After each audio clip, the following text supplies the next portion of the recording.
desenvolvimiento de estas delicadas competencias que se está siendo asignada a esta Cámara. Sí. Congresista Mauricio Mulder. Solamente para aprovechar que como son tantos los temas, en esta hacer una pregunta así sumamente puntual, ¿no? Entonces, si para ser senador se necesita haber sido diputado y se está proponiendo que se cree la Cámara de Senadores y la Cámara de Diputados para que tengan vigencia a partir del año 21, entonces no habría Senado hasta el año 25. Tendríamos que solamente trabajar con Cámara de Diputados para que se pueda cumplir el requisito y nadie pudiera ser candidato el año 21 para el Senado porque nadie ha sido diputado.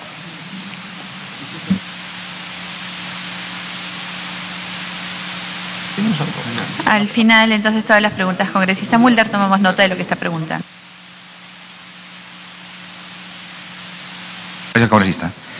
La Cámara de Senadores, aquí quiero entrar al detalle para que se comprenda la dimensión vía contraste de qué función desarrollaría la Cámara de Diputados y qué función desarrollaría la Cámara de Senadores, ¿no? La Cámara de Senadores obviamente sería la Cámara nata y exclusiva para aprobar el presupuesto y la cuenta general de la República. Asimismo, revisaría, discutiría y aprobaría los proyectos que emerjan de la Cámara de Diputados. Y también tendría una particularidad que en otros antecedentes constitucionales propios peruanos también ya se les reseñaba, que es designar a los más altos funcionarios públicos, me refiero, ¿no? ¿Qué tendría como competencia en cuanto a la designación de altos funcionarios de la Cámara de Senadores? Designar a propuesta del Poder Ejecutivo al Contralor General de la República, ratificar al presidente y elegir a 3 directores del BCR, ratificar al superintendente de la SBS y AFP, elegir a los magistrados del Tribunal Constitucional, elegir y remover al defensor del pueblo, remover a los consejeros del Consejo Nacional de la Magistratura. No pasemos por alto que es competencia exclusiva de la Cámara de Senadores presentar los proyectos de ley sobre reforma constitucional y leyes orgánicas. Asimismo, es competencia de la Cámara de Senadores autorizar el ingreso de tropas extranjeras, autorizar los viajes del presidente y aprobar los tratados. Entendiendo que no es una Cámara política, la Cámara de Senadores no puede ser disuelta por el Presidente de la República en la disyuntiva de haberse negado 2 votos de confianza, tal como está también concebida en la actual Constitución. La siguiente, por favor. Funciones de la Cámara de Diputados: dar leyes, fiscalizar. Yo quiero relacionar más la labor de fiscalizar a la labor de comisión investigadora y el control político. El control político relacionado al tema de la investidura, la interpelación, el voto de censura, el voto de confianza. Al ser la Cámara política por excelencia, estas competencias serían propias de la Cámara de Diputados. Asimismo, la Cámara de Diputados, en los procesos de juicio político, acusa ante el Senado y esta Cámara, mínimo de coherencia, y tal como se recoge del derecho comparado, esta Cámara pudiera ser disuelta en la disyuntiva, como lo plantea antes, de que se le hubiera negado la confianza a 2 gabinetes. Una materia que también ha despertado cierta inquietud es el por qué la edad para ser diputado 25 años y para ser senador 35 años. Inclusive en esa lógica se advertía en algunos medios de comunicación una investigación bastante acuciosa donde indicaba de que escasamente 2 congresistas de los 130 presentes no podrían ser diputados. Aquí se está manteniendo la tradición constitucional peruana. El texto de 1979, en el artículo 171, el texto de 1933, en su artículo 98, y el texto de 1920, en su artículo 74 y 75, establecen también que para ser diputado la edad mínima de 25 años y para ser senador la edad mínima de 35 años. En los distintos ordenamientos jurídicos comparados que hemos revisado, la diferencia más sustantiva que se da para ser parte de una u otra Cámara respectivamente es la edad. En el caso de Brasil, para ser senador se requiere 35 años como mínimo. En el caso de Chile, para ser senador se requiere 40 años como mínimo. Y en el caso de Colombia, para ser senador se requiere 30 años como mínimo. Procedimiento legislativo. Esta diapositiva que les expongo nos habla de un procedimiento tipo, yo diría del procedimiento ideal. una u otra Cámara aprueba una iniciativa, la otra la ratifica y se convierte en ley. O sea, una actúa como Cámara impulsora y otra actúa como Cámara revisora. Sin embargo, pasamos al segundo escenario, que es el procedimiento, le hemos denominado legislativo complejo. Si aprueba la Cámara de Diputados y la Cámara de Senadores la rechaza, tenemos dos alternativas. Que la Cámara de Diputados no insiste en su propuesta, significaría un rechazo, es decir, al archivo. Si la Cámara de Diputados aprueba una propuesta, la Cámara de Senadores la rechaza esta ley y la Cámara de Diputados quiere insistir y obtiene una mayoría de 2/3, se aprueba esta iniciativa. Si la Cámara, vayamos al terreno de las modificaciones, si la Cámara de Diputados aprueba una iniciativa y la Cámara de Senadores modifica esta iniciativa y la Cámara de Diputados no insiste en su propuesta, mejor dicho, insiste en su propuesta original con una mayoría de 2/3, obviamente derrota esta observación de la Cámara de Senadores y se convierte en ley. Si no se obtiene esta mayoría de 2/3, no hay ley. Este es el modelo, diría yo, textual de la Constitución de 1979.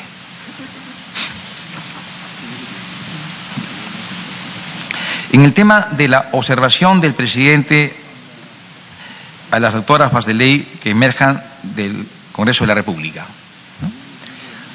Estas pasan al Ejecutivo. El Ejecutivo no se ha modificado los plazos, tiene 15 días para no hacer nada, para plantear observaciones o para promulgarla. Nos quedamos en el escenario de que plantee observaciones. La devuelve en el plazo de los 15 días con las observaciones para derrotar este veto, porque así también se denomina la observación que plantea el presidente. Para derrotar este veto se debe obtener votación favorable en ambas cámaras y en cada caso con una mayoría de la mitad más uno. Si se obtiene esta mayoría de la mitad más uno, esta ley sería, como ocurre en el escenario actual, directamente promulgada por el presidente del Congreso de la República. Ahora, otra materia que de una u otra manera también despierta algún nivel de inquietud es por qué las competencias en materia presupuestal se le están entregando a la Cámara de Senadores. Entendemos que la materia presupuestal es altamente técnica, de mucha especialidad, requiere mucho entendimiento en los alcances, contenidos. No es muy usual que el Parlamento esté aprobando este tipo de normas y estamos dando el concepto de que en la propuesta hay una Cámara especializada y con ciertas competencias de sus integrantes que le va a permitir un mayor expertise en la toma de decisiones. Y tratándose de una materia tan compleja y tan especializada, desde la propuesta del Poder Ejecutivo estamos considerando que esta debe ser una materia que tenga que ser asumida por la Cámara de Senadores. Es cierto, en el texto de 1979 se trabajaba a través de una comisión mixta, integrada por parlamentarios de la Cámara de Diputados y por la Cámara de Senadores. En el caso presente, esta responsabilidad estamos endosando únicamente a la Cámara de Senadores. Presidenta, hasta ahí en esta primera fase. ¿Continúo con la siguiente propuesta?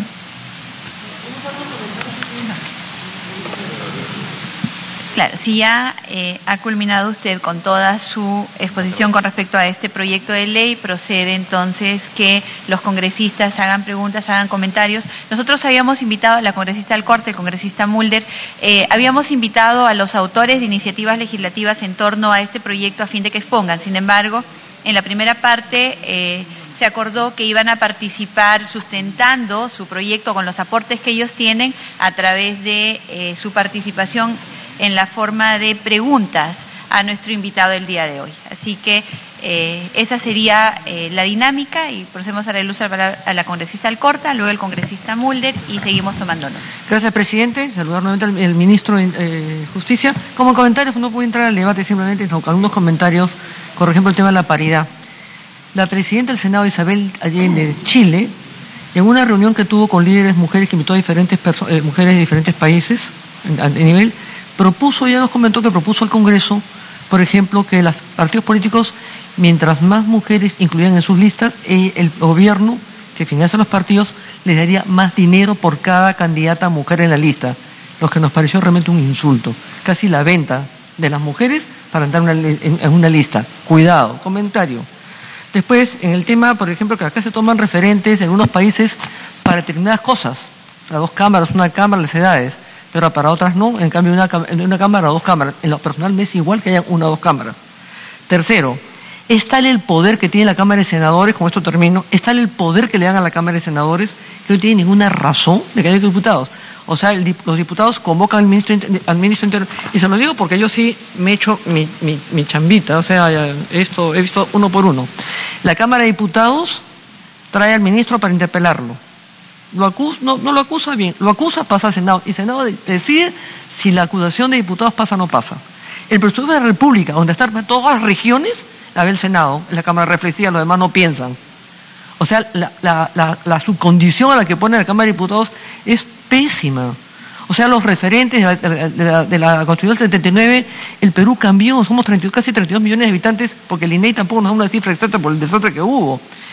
Propuestas interesantes, pero propuestas realmente rechazables, que serán motivos del debate, sin presión, porque lo que queremos es una reforma profunda.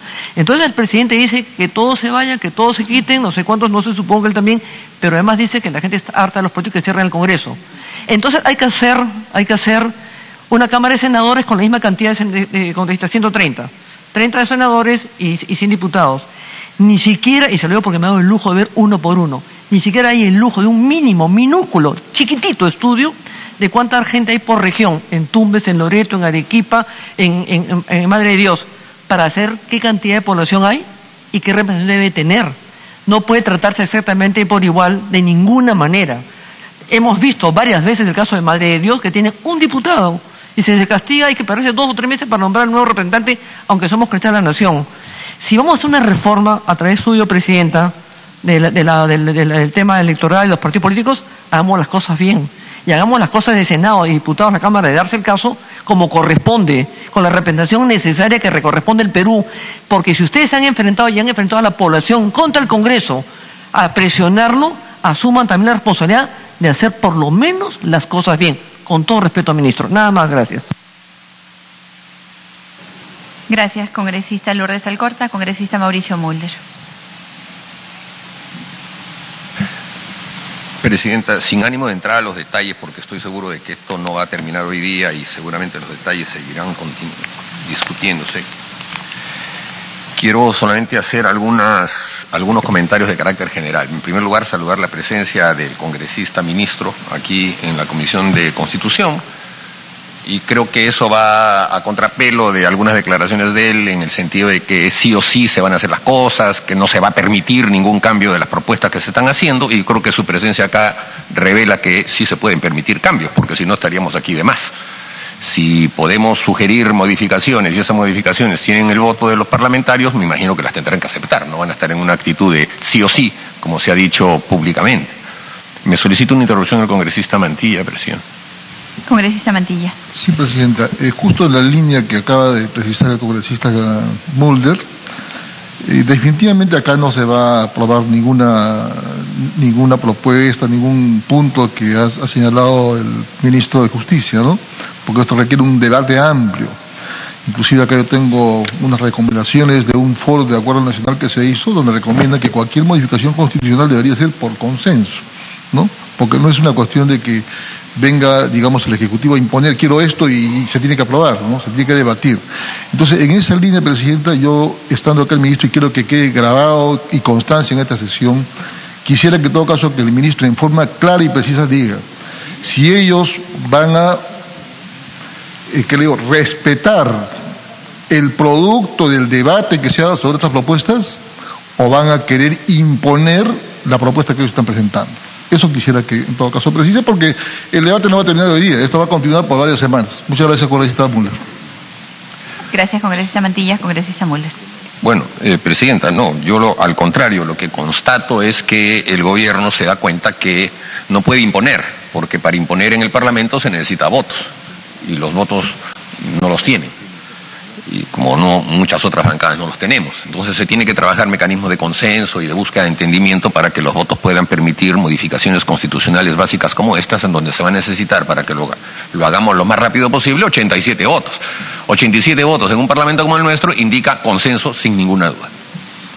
Y en ese sentido, Presidenta, por su intermedio al señor ministro, considerar algunos de los elementos que se está planteando. Nosotros sí estamos de acuerdo con el tema de una bicameralidad, pero creemos que antes de debatir los detalles de cómo debe ser el nuevo Parlamento, debemos tener claro qué es lo que va a ir al referéndum. Porque lo que el presidente de la República dijo aquí era que quería consultarle al pueblo la no reelección de los parlamentarios actuales, o sea, de nosotros. Y la pregunta es, ¿nosotros vamos a hacer modificaciones constitucionales del Poder Legislativo y crear 2 cámaras y después algunas otras modificaciones adicionales que se han propuesto en materia de la reforma de la justicia, también para que se vayan al referéndum? ¿De quién depende? ¿O cómo es el mecanismo que el gobierno pretende implementar para que haya referéndum? Puesto que en la Constitución la única capacidad de referéndum que existe es cuando se hace una modificación constitucional en el Parlamento y esta se lleva a referéndum si que el Parlamento lo decide. Y entonces tendríamos que ser nosotros los que decidamos qué cosa es lo que va a ir a la consulta o no. ¿Cómo es que se va a hacer la consulta? Y eso cuál es el criterio del gobierno al hacerla, dado que el presidente de la República no tiene atribuciones para convocarla. Entonces, hay que poner el marco de esta discusión, Presidenta. Aquí tendríamos que ponernos de acuerdo qué es lo que estamos discutiendo. Si nuestra modificación constitucional va a ir todo hacia un solo paquete y el paquete completo va a referéndum, o solamente algunas cosas van a referéndum y otras cosas las aprobamos por nuestra cuenta. Y eso no está definido, evidentemente. Ahora, entrando en materia, Presidenta, el tema de la creación de 2 cámaras, sin duda, es un reconocimiento de la tradición histórica del país, y creo que es importante. En donde sí me parece que se está chocando un poco con lo rápido y lo preciso, y además con la realidad nacional, es esta creación de macrodistritos y de microdistritos que no se entiende. Porque habría que entonces establecer cuáles son los microdistritos y cuáles son los macrodistritos, y tendríamos que juntar región con región o una provincia de una región pasa para este lado o cosas así, y eso va a generar una gran discusión y rechazo por parte de la población. Ya en el referéndum del 2005, cuando se propuso la creación de las macroregiones, fue rechazada unánimemente a nivel nacional. Entonces, el pueblo peruano ha querido que las regiones sean la circunscripción de los departamentos. Es la realidad. Cuando en el año 90, en el primer gobierno nuestro, hicimos el tema, con una ley, hicimos el tema de la creación de las macrorregiones, esas no cuajaron. La población estaba en contra, no había integración entre los departamentos. Había más bien pugna, confrontación, incluso en departamentos que tenían una continuidad histórica y física, había enfrentamiento. Y entonces lo que ha ocurrido es que el proceso histórico de regionalización en nuestro país, y la mayoría de los presentes aquí proviene del mundo de la vida política de las regiones, incluso el presidente de la República, el presidente del Consejo de Ministros y el ministro de Justicia, y además de 2 regiones importantes, como San Martín, Moquegua, sin duda lleva a que constaten que ir hacia un esquema macrorregional no va a cuajar. Y entonces tendríamos nosotros que volver al esquema de que la representación deba ser representación de las regiones. Ahora, son regiones distintas a las que teníamos cuando existía la Cámara de Diputados y la Cámara de Senadores hasta el año 92, porque en ese momento no existían presidentes regionales que tenían el poder que tienen ahora, los recursos que tienen ahora, el consejo que tienen ahora, y además alcaldes que también tienen una preponderancia y que por lo general tienen rivalidad con el presidente regional. Entonces, con esa realidad en que cada una de nuestras regiones tiene una vida política activa, sólida, firme, fuerte, y con parlamentarios que además también tienen una fiscalización de los que ejercen esos cargos, ir hacia que haya además un senador y un diputado de esa región, lo único que se va a lograr es que la pugnacidad entre ellos con los que están en los cargos se multiplique. Y en realidad la representación política, al ser casi binominal, margine al resto de las fuerzas políticas que hay en nuestro país. O sea, no somos Inglaterra, en donde hay liberales y conservadores. Aquí lo que hay es proliferación de vida política. Es verdad que hay que tratar de aglomerar un poco más. Tenemos 21 candidatos a la alcaldía de Lima y en la mayoría de regiones los candidatos proliferan. O sea, nuestro país es un país pluripolítico. es plurinominal, no es un país binominal. Entonces, forzar, como algunos académicos han buscado en algunas cosas, la uninominalidad o la binominalidad es un absurdo, porque no se puede imponer la teoría sobre la realidad.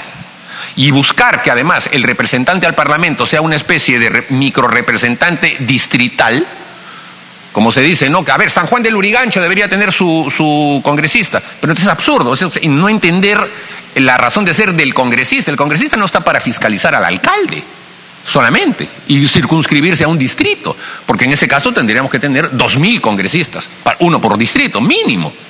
Y esa uninominalidad no funciona en un país como el nuestro, que es un país pluricultural, que es un país de distinta raigambre histórica, distinta comprensión y evidentemente incluso étnicamente diverso. Entonces, somos un país que necesita la representación proporcional. Eso ha sido siempre en la historia del Perú. Y las representaciones proporcionales no pueden suponer ni macrodistritos ni microdistritos, sino representaciones regionales. Entonces, lo pertinente sería que la Cámara de Diputados sea la Cámara que represente a los pueblos, es decir, a las circunscripciones, de manera plural. Pero para que sea de manera plural, se va a tener que aumentar el número de representantes.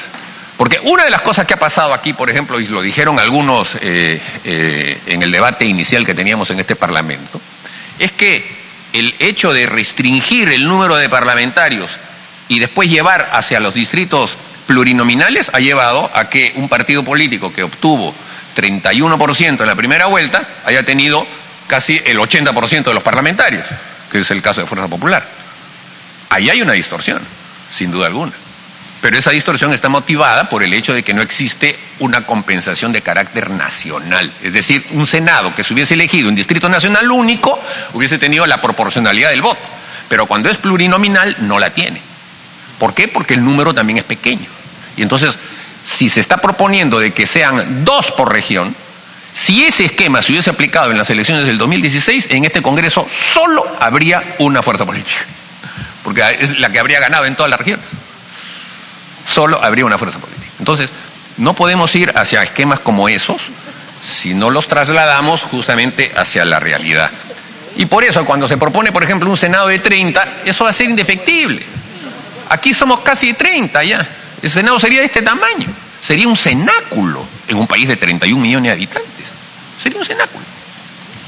Entonces, se quiera o no, si vamos a ir a regímenes de cámaras, se va a tener que aumentar el número de parlamentarios, porque los parlamentarios deben representar. Y si deben representar, no pueden ser un grupito. Sería menos que casi como un Consejo de Ministros nuevo. Tendría que ser, de todas maneras, personas que tengan vinculación estrecha con su región. Por eso, la propuesta que nosotros hemos presentado es que el Senado se elija por distrito nacional único. Porque el Senado sí, por ser pequeño, que no debería ser de 30, pero me imagino que no habrá consensos para aumentarlo, pero nosotros hemos propuesto que sea 50, porque la relación diputado-senado es 2-1, es la menor. Podría ser 100-50, o podría ser 120-60, o 120-50. Pero ese Senado sí debe tener, digamos, el aspecto unitario de la representación. Y no es verdad que el Distrito Nacional único favorezca el centralismo, al contrario. Los congresos que se eligieron con Distrito Nacional único en el 95 y en el 2000 tendrían a lo sumo unos 17 o 18 limeños, de 120 parlamentarios que eran.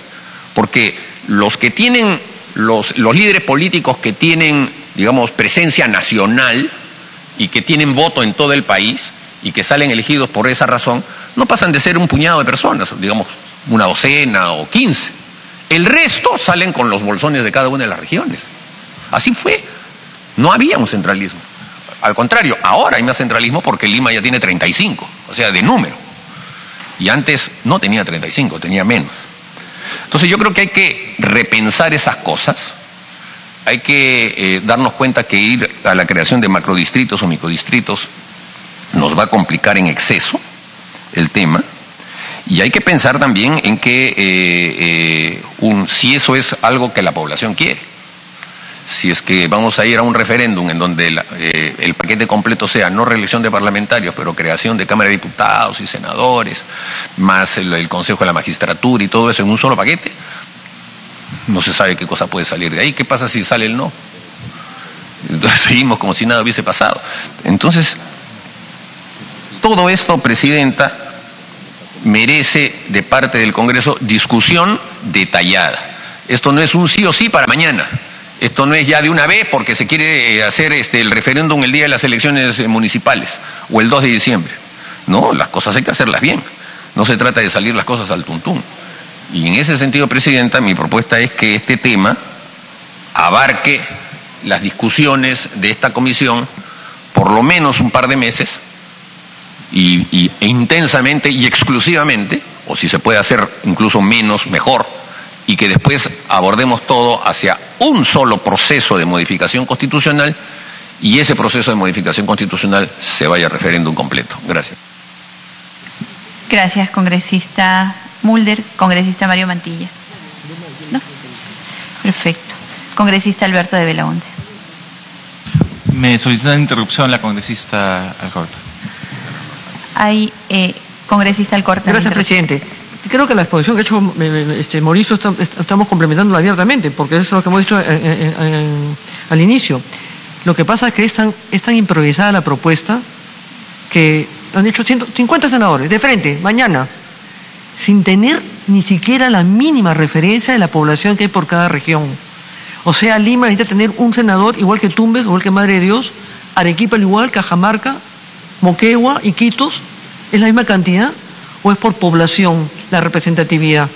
Y como le digo, le han dado tanto poder al Senado, que mejor ya no ponemos diputados, porque todo lo que haga diputado lo tiene que poner en visto bueno al presupuesto. A ver si cualquier provinciano que está acá sentado va a aceptar, va a atracar que el Senado le dé el presupuesto a su región.